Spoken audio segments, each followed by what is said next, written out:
বিসমিল্লাহির রহমানির রহিম। সুপ্রিয় শিক্ষার্থী বন্ধুরা, তোমরা কেমন আছো? আশা করি সবাই ভালো আছো, ভালো থাকো, এটাই আমার প্রত্যাশা।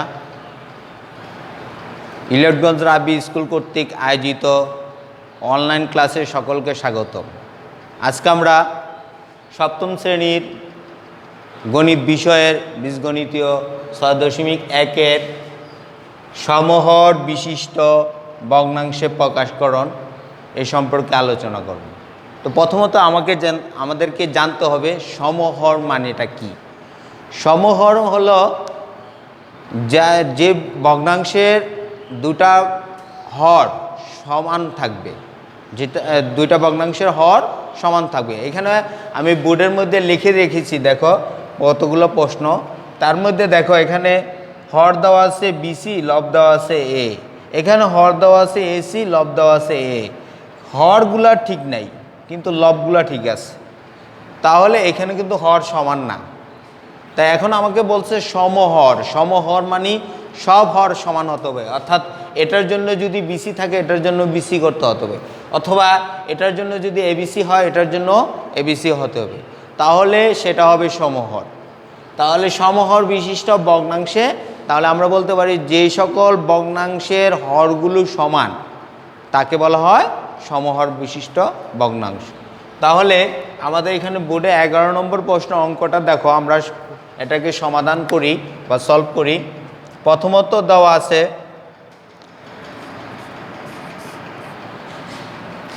ভগ্নাংশ a by BC comma a by AC. এখানে কোনো হরগুলা কিন্তু সমান না, কিন্তু লবগুলো সমান আছে, কিন্তু আমাদের প্রশ্ন বলছে সমহর বিশিষ্ট ভগ্নাংশে প্রকাশ করা। তাহলে প্রথমে আমাদেরকে হরগুলোর লসাগু বার করতে হবে। হরগুলোর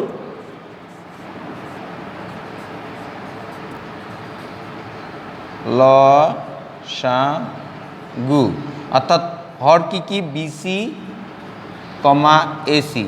তা এটার লসাগু যদি বার করি, এখান থেকে এ আসলো, বি আসলো, আর সি দুইটা থেকে একটা, তাহলে লসাগু হলো এবিসি। লসাগু হলো এবিসি। এখন এই লসাগুটাকে প্রথম ভগ্নাংশের হর দ্বারা ভাগ করব। এবিসি ভাগ বিসি ইকুয়াল, তাহলে বিসি দিয়ে ভাগ করলে বিসি বিসি বাদ যাবে, থাকবে কি এ। তাহলে সুতরাং প্রথম ভগ্নাংশটা লিখলাম এ বাই বিসি ইকুয়াল, আবার লিখলাম এ বাই বিসি গুণ, এখন আমার যে রেজাল্টটা পেলাম সে এ দিয়ে লব এবং হরকে গুণ করব, লব এবং হরকে, অর্থাৎ উপরেও গুণ হবে এ দ্বারা, নিচেও এ দ্বারা গুণ হবে। তাহলে গুণ করলে এ গুণ করলে হবে এ স্কয়ার, আর নিচে গুণ করলে কি হলো এবিসি। তাহলে এটা গেল প্রথম ভগ্নাংশের ক্ষেত্রে। এখন আমরা আসি দ্বিতীয় ভগ্নাংশ। আমাদের লসাগু ছিল এবিসি, এবিসিকে দ্বিতীয় ভগ্নাংশের হর দ্বারা আবার ভাগ করব। এবিসি ভাগ দ্বিতীয় ভগ্নাংশের হর হলো এসি, তাহলে এসি এসি বাদ যাবে, কি থাকবে বি। তাহলে সুতরাং ভগ্নাংশটা লিখব এ বাই এসি ইকুয়াল, আবার লিখব এ বাই এসি, লিখে কি দিয়ে গুণ করব, লব এবং হরকে বি দ্বারা গুণ করব। লব এবং হরকে বি দ্বারা গুণ করলে এখানে এ দা বি রে গুণ করলে হবে এবি, আর এখানে গুণ করলে হবে এবিসি। তাহলে খেয়াল করো শিক্ষার্থী বন্ধুরা, সুতরাং আমরা পেলাম a square by ABC comma AB by ABC. তাহলে এই ক্ষেত্রে লব ছিল এ স্কয়ার, নিচে হর হলো এবিসি, আবার এখানে লব হলো এবি, নিচে এবিসি। এখানে এবিসি এবিসি সমান, এবিসি এবিসি সমান। তাহলে যে সকল ভগ্নাংশের হরগুলা সমান তাকে আমরা বলবো সমহর বিশিষ্ট ভগ্নাংশ। তাহলে এই ক্ষেত্রে এটা হলো আমাদের সমহর বিশিষ্ট ভগ্নাংশ। এইভাবে আমরা প্রথমটার সলভ করলাম। এখন আমরা শিক্ষার্থী বন্ধুরা, আমরা প্রথম 11 নম্বর অঙ্কের সমস্যা সলভ করলাম। এখন আমরা দ্বিতীয় প্রশ্ন, দ্বিতীয় নম্বরটা দেখো 12 নম্বর দেওয়া আছে x by P Q comma y by P R. এক্ষেত্রেও খেয়াল করো, এখানে দেওয়া আছে পি কিউ, এখানে হলো পি আর। এক্ষেত্রে হরগুলো কিন্তু সমান না, তাহলে আমাদেরকে সমহর করে নিতে হবে। প্রথমেই আমরা হরগুলোর লসাগু বার করব। হরগুলোর লসাগু,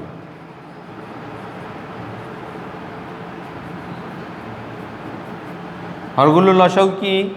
লসাগুটা ব্র্যাকেটে লিখে নিতে পারি, ইয়াগুলা পি কিউ কমা পি আর।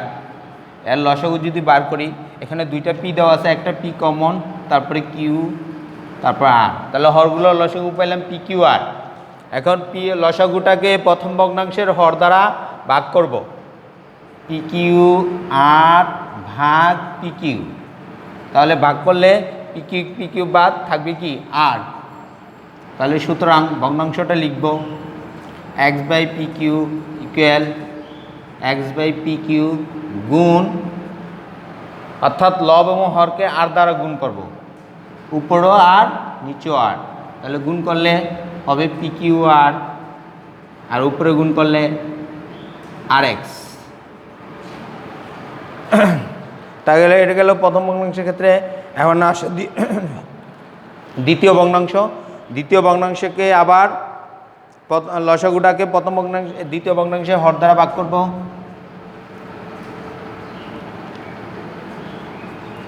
হর দ্বারা ভাগ করলে পি আর চলে যাবে, থাকবে কিউ।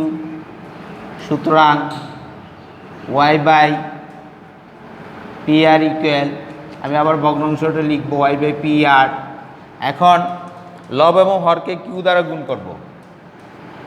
লব এবং হরকে কিউ দ্বারা গুণ করলে এখানে হবে P R Q, P Q R এখানে হবে কিউ ওয়াই। তাহলে সুতরাং আর x by P Q R comma Q y by P Q R. এই ক্ষেত্রেও খেয়াল করে শিক্ষার্থী বন্ধুরা, উভয় ক্ষেত্রে হরগুলা সমান, পি কিউ আর। তাহলে এভাবে আমরা 12 নম্বর অঙ্কের সমস্যার সমাধান করলাম। এখন আসে একটি ব্যতিক্রম নিয়ম, সেটা হলো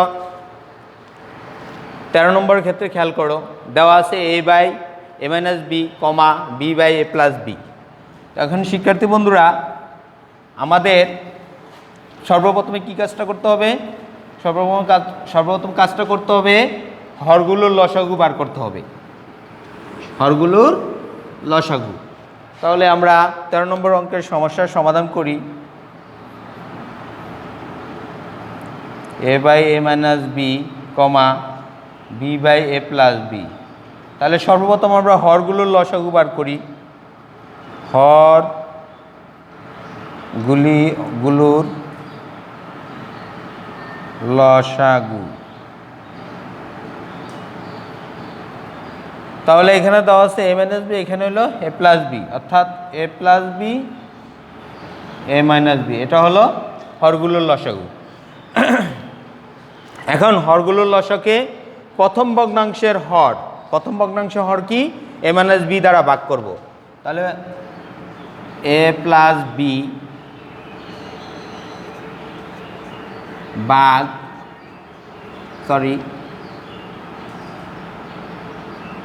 লসাগুটা লিখে এটাকে ভাগ দিব প্রথম ভগ্নাংশের হর দ্বারা এ মাইনাস বি দ্বারা ভাগ করব।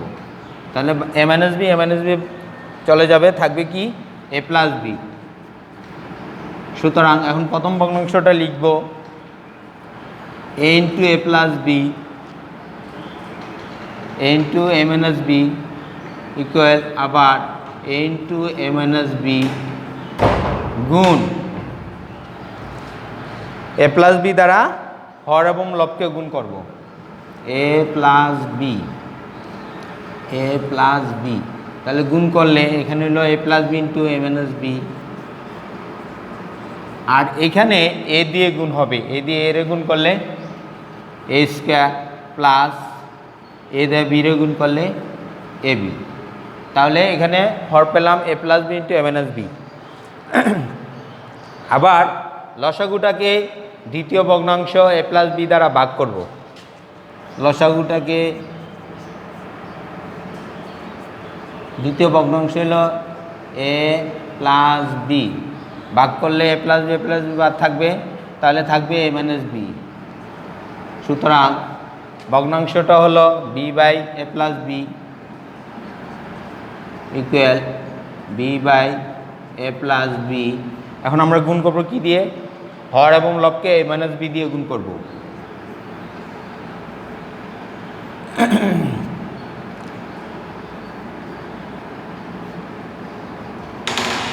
তাহলে গুণ করলে কি হয়?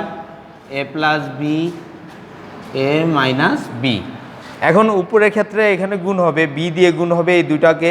প্রথম বি দিয়ে এ রে গুণ করলে হবে এ বি, মাইনাস বি দিয়ে বি রে গুণ করলে হবে বি স্কোয়ার।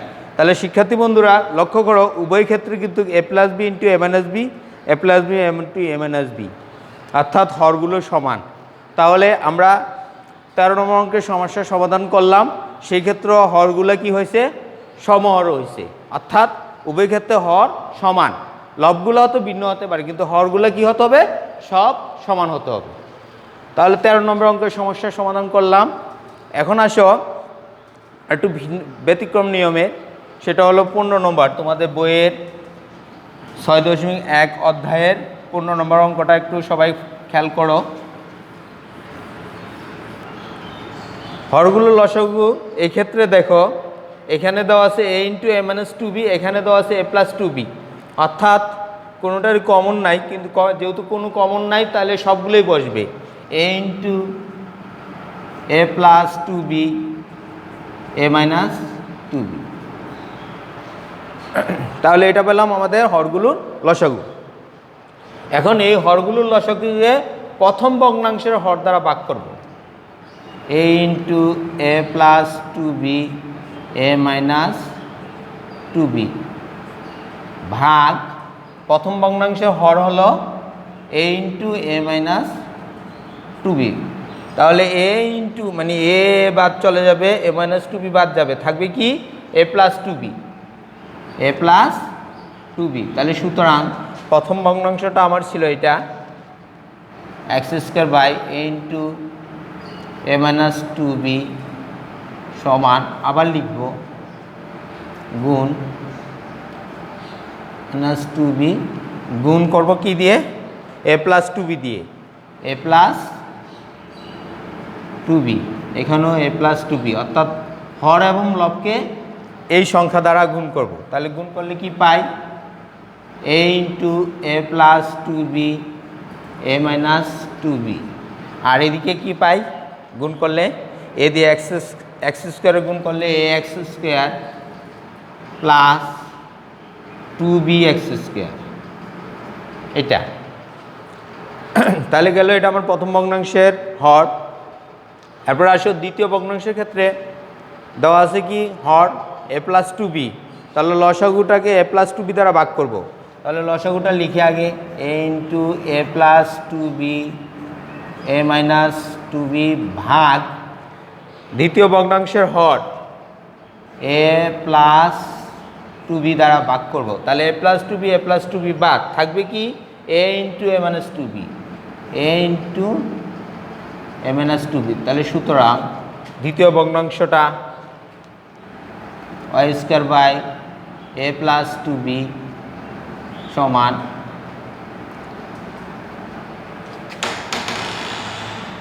ওয়াই স্কোয়ার গুণ, আমরা গুণ করবো এই অংশটা দিয়ে, অর্থাৎ হর এবং লবকে এ into a minus two B দ্বারা গুণ করব। এ into a minus two B, তারপরে এ প্লাস টু বি গুণ এ into a minus two b. তাহলে আমরা এখন গুণ করলে কি পাই? নিচেরগুলা একটু সাজিয়ে লিখলাম, a into a plus two b a minus two b. আর এখানে আমরা গুণ করতে পারি a square y square minus two b y square. তাহলে শিক্ষার্থী বন্ধুরা খেয়াল করো, উভয় ক্ষেত্রে কিন্তু হরটা সমান, উভয় ক্ষেত্রে হরটা সমান। তাহলে আমরা এটাই এখানে এবার সুন্দর করে লিখতে পারি, এ এক্স স্কোয়ার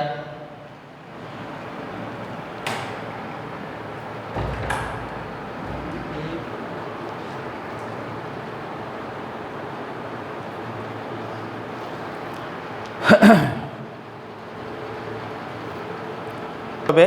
তাহলে আমরা প্রথমত হরগুলোর লসাগু নির্ণয় করি। হরগুলোর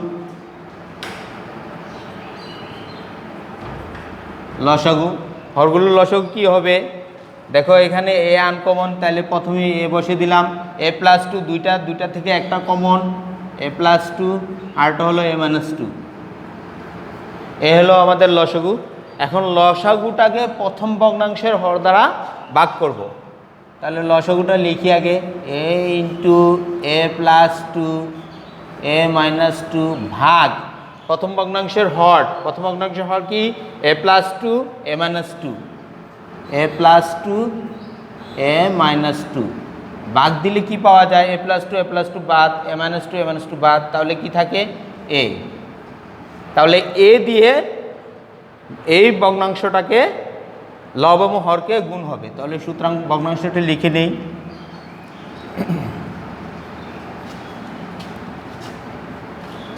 সমান 3 গুণ a+2 a-2 গুণ এ, অর্থাৎ হর এবং লবকে গুণ করলাম। তাহলে এটাকে আমরা সামনে নিয়ে আসতে পারি, a × a+2 a-2।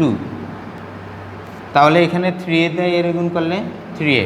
তাহলে এটা পেলাম প্রথম ভগ্নাংশের ক্ষেত্রে। এখন আসো দ্বিতীয় ভগ্নাংশ। দ্বিতীয় ভগ্নাংশের হর লসাগুটাকে দ্বিতীয় ভগ্নাংশের হর দ্বারা ভাগ করব। লসাগুটা হলো a × a+2 a-2 ভাগ দ্বিতীয় ভগ্নাংশের হর হলো a × a+2। তাহলে a বাদ যাবে, a+2 বাদ যাবে, থাকবে কি? a-2। তাহলে a-2 দ্বারা এই ভগ্নাংশ অর্থাৎ দ্বিতীয় ভগ্নাংশ হর এবং লবকে গুণ হবে। তাহলে 2 × a+2 ইকুয়াল লিখে 2 × a-2 আবার a × a-2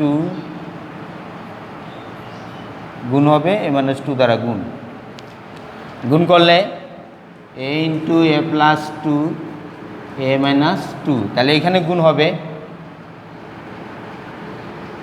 এখানে গুণ হবে 2a - 4। তাহলে খেয়াল করে শিক্ষার্থী বন্ধুরা, এখানে a × a+2 a-2, এদিকেও a × a+2 a-2, উভয় ক্ষেত্রে হরগুলো সমান। তাহলে এইভাবে আমরা আমাদের সকল ভগ্নাংশকে সমহর বিশিষ্ট ভগ্নাংশে আমরা প্রকাশ করতে পারি। গতকাল আমার একটা ধাঁধা ছিল, গতকাল আমার একটা ধাঁধা ছিল, যদিও সংখ্যাটা আমার খেয়াল নাই কত দিয়েছিলাম, তবে সেটা 11 দিয়ে গুণ। তো আমরা এরকম একটা সংখ্যা যদি লিখি, মনে করো 12, 5, 7, 8 গুণ 11, এটাকে যদি আমরা 11 দিয়ে গুণ করতে চাই, তাহলে কত সহজে আমরা কত সেকেন্ড সহজে করতে পারি?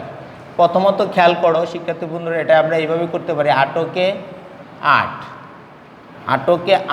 বসালাম। তারপরে আমরা এই সংখ্যার সাথে এই সংখ্যা যোগ করব। 8-এর সাথে 15, 15 5, হাতের হলো 1, 7 5 12, 12 1 13, 13 3, হাতের হলো 1, 5 2 7, 7 1 8, হাতে নাই, তারপরে 2 1 3, তারপরে এই যে 1 শেষের যে 1, এ 1 আবার এ 1-এর সাথে গুণ হবে।